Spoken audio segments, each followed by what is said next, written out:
Welcome to Tracing Your Family Roots. I'm Chuck Mason, your host for today. And with me today is my co-host and guest, Janell Blue. We do want to thank the Mount Vernon Genealogical Society, who sponsors the programs, and also our producer, Sidney Sachs, and his crew of camera people and control room people, without whom we wouldn't be able to do the show. So, Janell, you have an interesting topic that you want to share with us. It's a common problem for most people, so what do you have to talk to us about?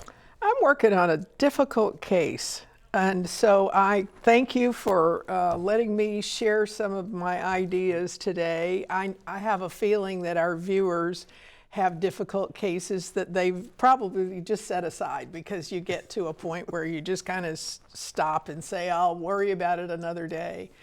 I really want to try to solve this this problem, and the principal person, you know, we're talking about the 1700s, so the information is not quite as plentiful as it is in a great deal of records. Exactly, and I don't have a first name, so that's the difficulty. That is really a problem. Now, we all want to know where our ancestors came from, but you can't know unless you have to first identify the immigrant himself or herself to then know and be able to verify where they came from. And, you know, digitized information is getting a lot better now. I mean, the percentage is really increasing, but there's still a ton of stuff that's not digitized, and that you still have to put facts together. You have to link them together to make a case. And if you don't know who you're looking for, that makes it doubly difficult. I don't have a name. So I do have a little bit of information, and so I can build a sort of a hypothetical with that, and that's what I want to talk about today, and then going on a plan of attack. So there was a man named Murdoch Mackenzie, good Scottish name, who was born in North Carolina according to the census, and he was born in 1802 according to family Bibles and other things, and he died based on this little piece of information I found in the library that had some excerpts from publications, that he died in 1894. So he lived a long time for the period, especially. He was married to a woman named Catherine McBride, and she also was in Robeson. So having people in the same county pretty much the whole time really helps a little bit. But we have to remember that Robeson wasn't always Robeson. It was carved out of another county, so that's names important. Were changed. So I know these details because of the things that I've mentioned more than anything. I don't really have a lot of birth certificates or you know, things that connect. So Murdoch, what I do know is that Murdoch was born and died in North Carolina, reportedly Robeson County. I know he was a farmer. I know he had lots of land transactions. He and his wife, Catherine, had 10 children. That's a very good piece of information to know.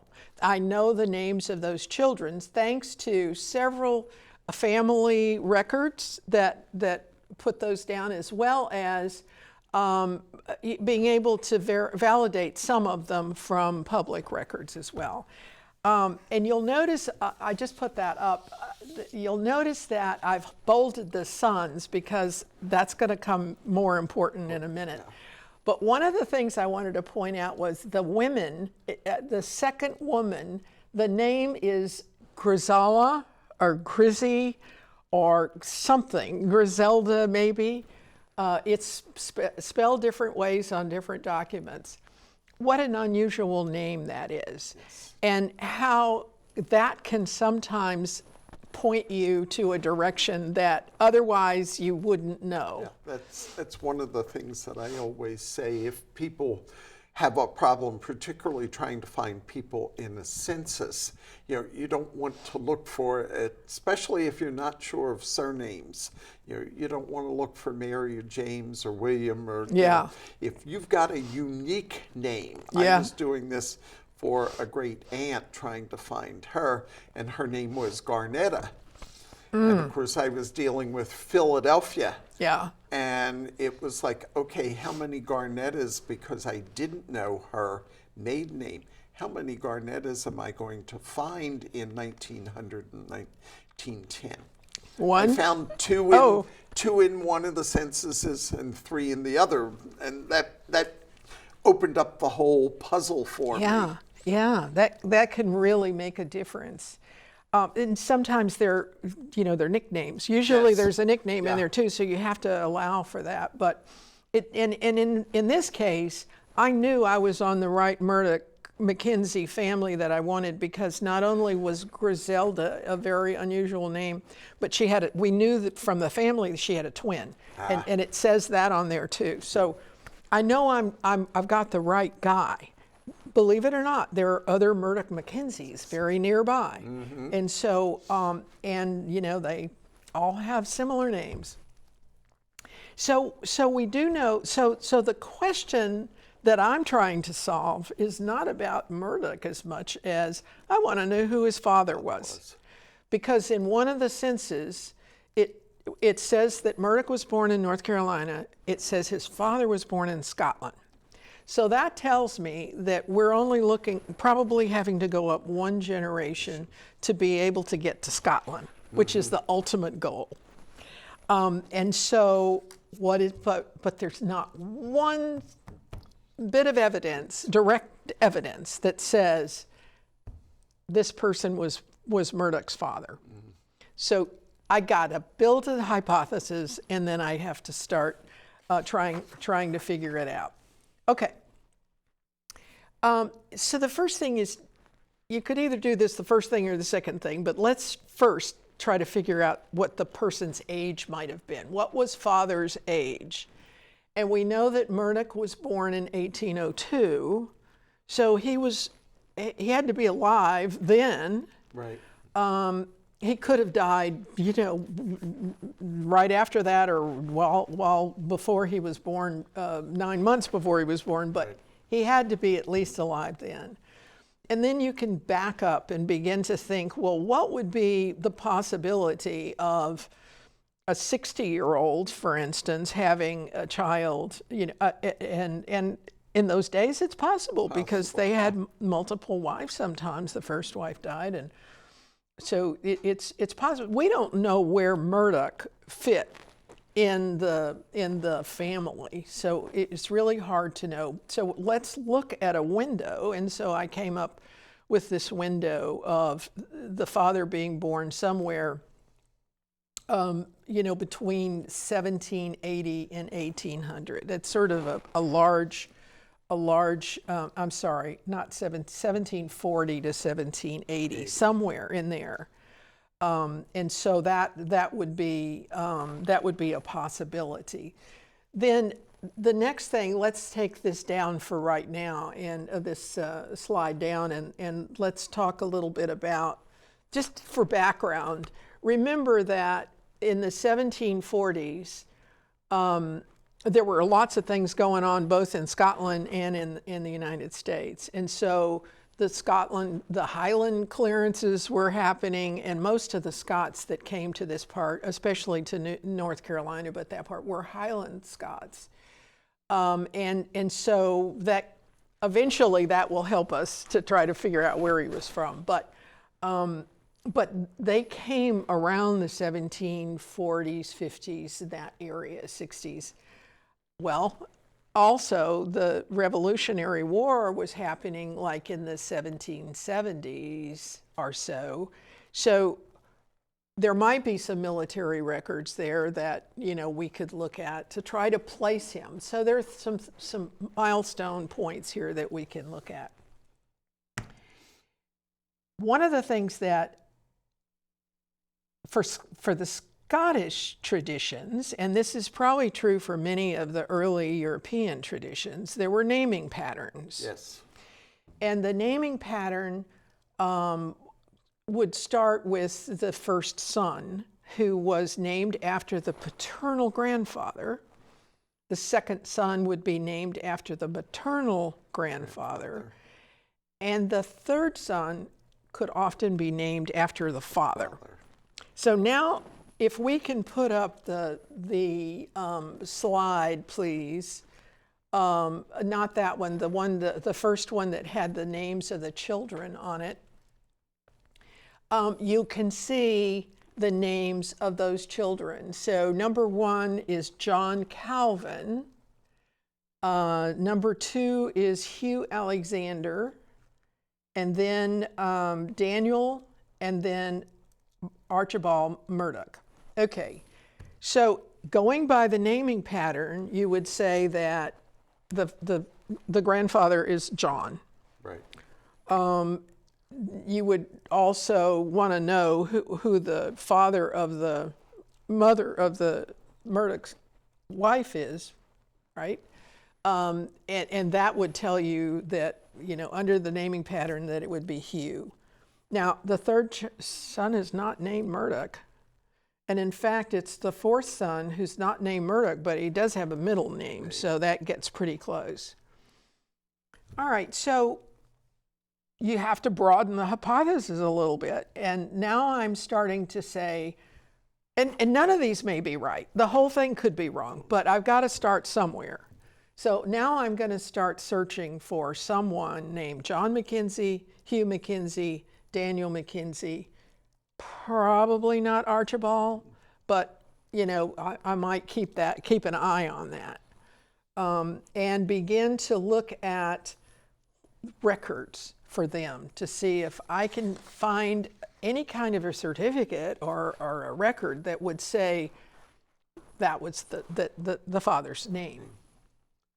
There's a lot of Scots in North Carolina, and a lot of them have these same names. And when you start really looking, the Hughes, Alexanders, Archibalds, they're everywhere. And I'll just throw just a little bit of a clink in you do have in that naming pattern, if the first child dies and a second son has not been born, they may, if there's a second son, may name that second son after the father's father. I had that in my case.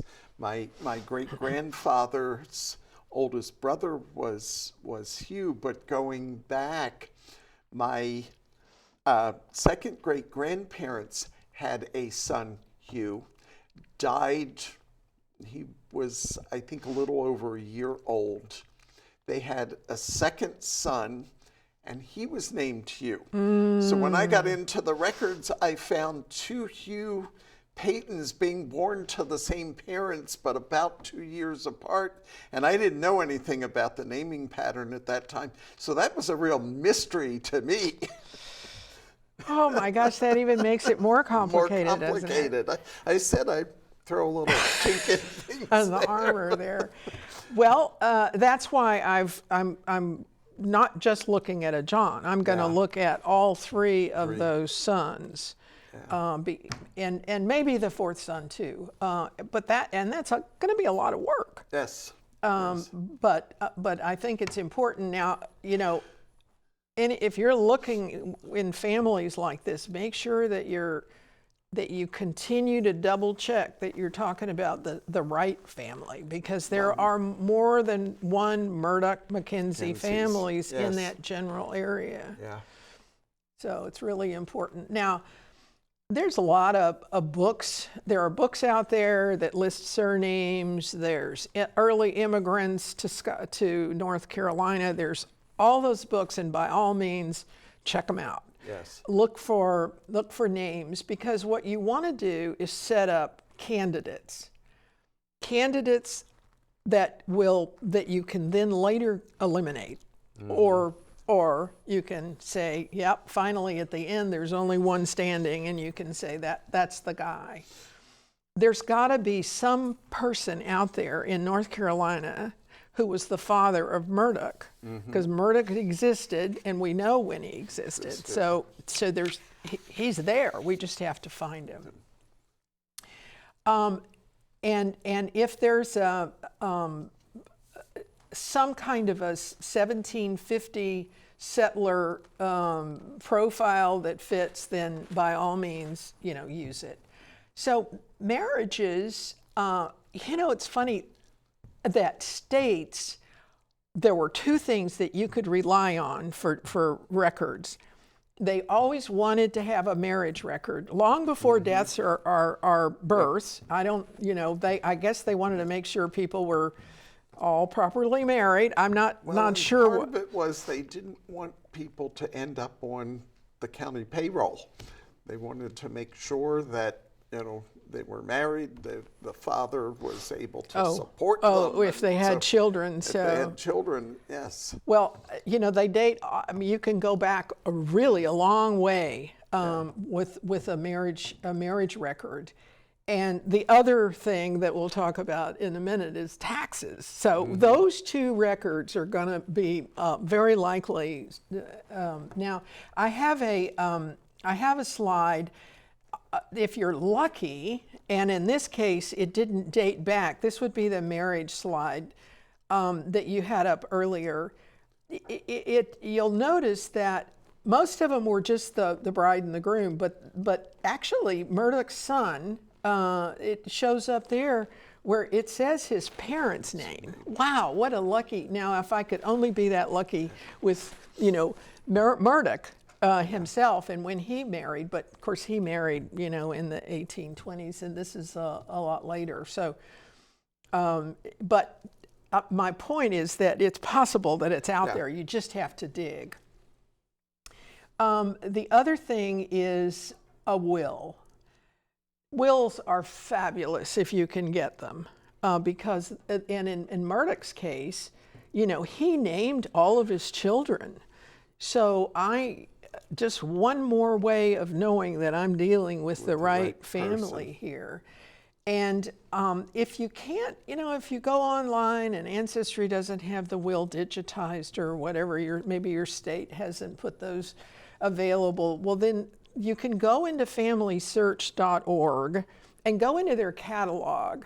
Now, I can't say this is true for every state, but or every county, but I did do that. And I put in Robeson County, which was the county that they lived in.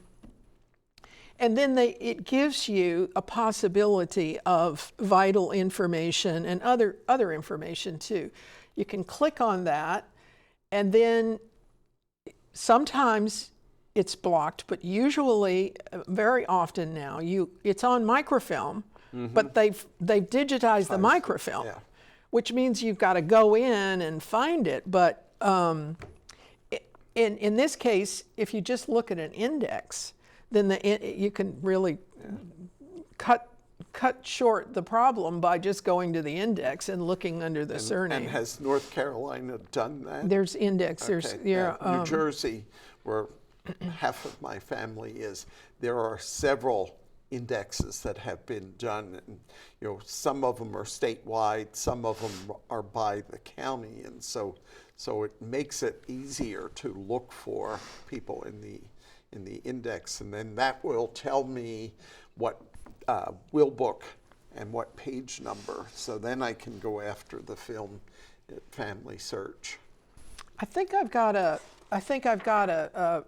exhibit of that if you want to put this up. And this is really, look, they've now this is old, right? Yes. But they've indexed it, and they've told you who all of the heirs are that are named in the will. So then you can go back and try to get the actual will, but this gives you a lot. This gives you more than the ones in New Jersey. Ones in New Jersey don't give you who the heirs are. They give you the name of the person and the date of the will and the date it went to probate and the county that it was probated in and all. this now I can't guarantee that it's going to have every year like this, but when I was looking for the McKinseys in this period of time, this is what I came up with.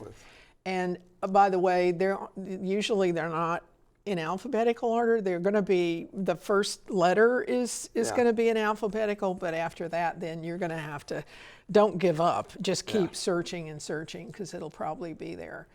Of course, the one thing that everyone knows to do, I'm sure, is when you go into Ancestry or you go into Family Search, don't put in a first name. Just put the last name in, and if you know the county, that helps, and then a time period.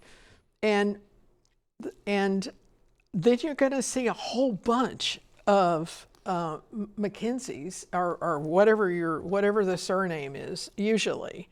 I mean, if you're lucky and it's not a common surname, you're going to find it a lot faster. But that can give you some ideas by looking at these different people. It can also tell you how many John McKinseys there are that you're going to have to start working on, or how many Hughes.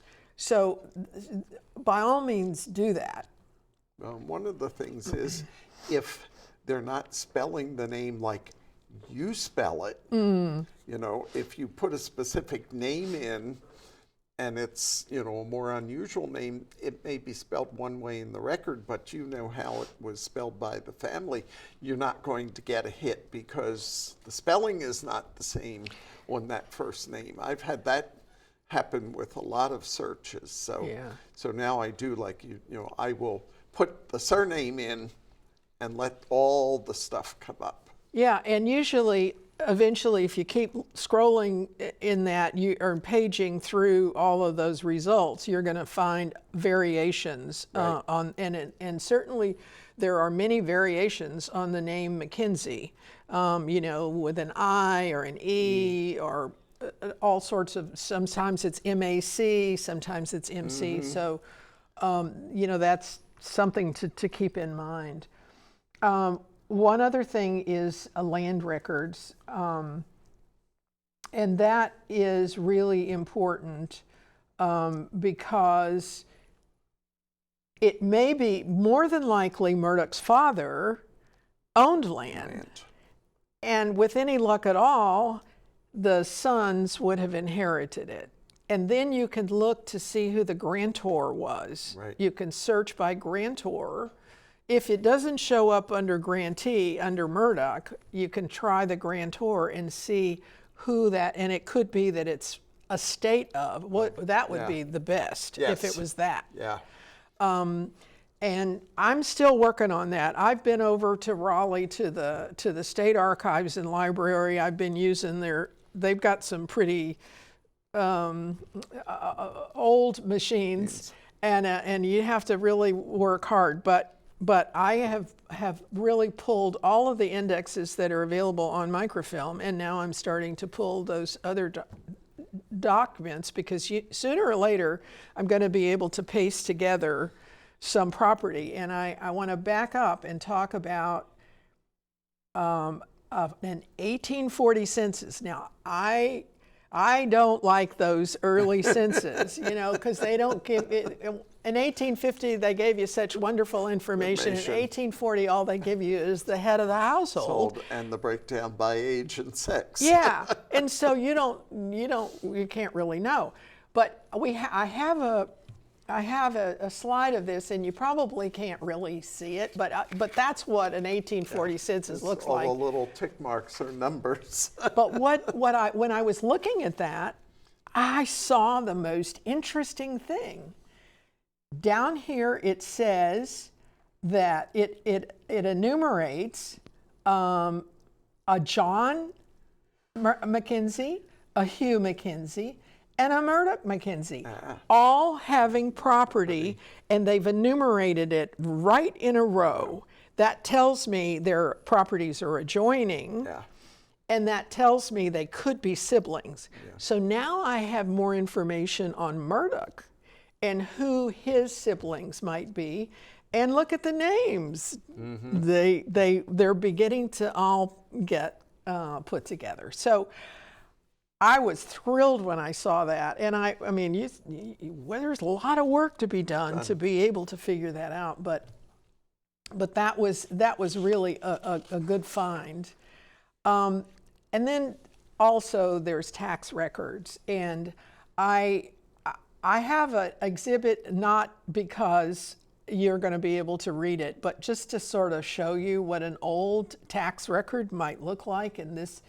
And I wanted to tell you, now, if you were doing research in North Carolina, there's a website called Digital Collections, and that's where these tax records are coming in. Now, you notice that there's an M and then there's a few names.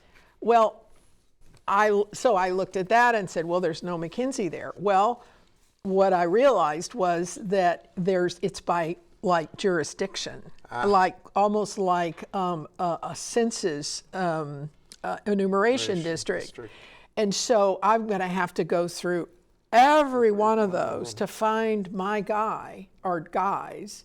But I bet you they're there, because this was 1787.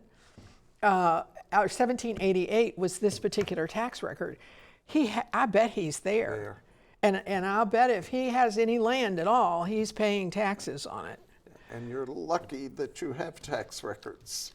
They're almost non-existent in New Jersey. Is that right? Yeah, there were taxes. Why? And they just destroyed them? Destroyed them, Well, and if you're like me, you're lucky you find a year. The one township that I needed was the one that was missing.